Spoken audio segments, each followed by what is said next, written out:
मैत्री संघटना, स्वाती महिला संघ, विधी सेवा प्राधिकरण यांच्या संयुक्त सहकार्यातून सामाजिक न्याय विभागाच्या कार्यालयात तृतीयपंथी हक्क आणि संरक्षण कायद्यासंदर्भात कार्यशाळा आयोजित करण्यात आली होती.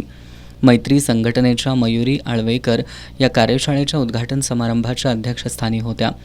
जिल्हा विधी सेवा प्राधिकरणाचे सचिव प्रसाद देशपांडे यांच्या उपस्थितीत कार्यशाळेचा उद्घाटन समारंभ पार पडला. यावेळी बोलताना प्रसाद देशपांडे यांनी तृतीयपंथीयांच्या हक्क आणि अधिकारांच्या लढ्यासाठी जिल्हा विधी सेवा प्राधिकरण सदैव सहकार्य करेल अशी ग्वाही दिली. यावेळी ॲडव्होकेट संतोष शेलार यांनी तृतीयपंथी हक्क आणि संरक्षण कायदा 2019 बद्दल मार्गदर्शन केलं. यावेळी उपस्थितांनी उपस्थित केलेल्या शंकांचंही त्यांनी निरसन केलं. जिल्हा विधी सेवा प्राधिकरणाचे वकील सूरज पाटील यांनी तृतीयपंथी यांच्या 2014 नालसा जजमेंटबद्दल समुदायाला माहिती दिली.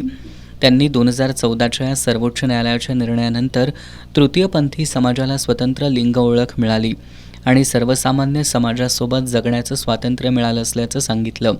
मैत्री संघटनेच्या अध्यक्षा मयूर आळवेकर यांनी समाजामध्ये वावरत असताना तृतीयपंथी समाजाला भेडसावणाऱ्या समस्या आणि तृतीयपंथी समाजासाठी काम करत असताना संघटनेला भेडसावणाऱ्या समस्या याविषयी माहिती देत संघटनेच्या माध्यमातून समुदायाला न्याय मिळवून देण्यासाठी सदैव कटिबद्ध असल्याची ग्वाही दिली.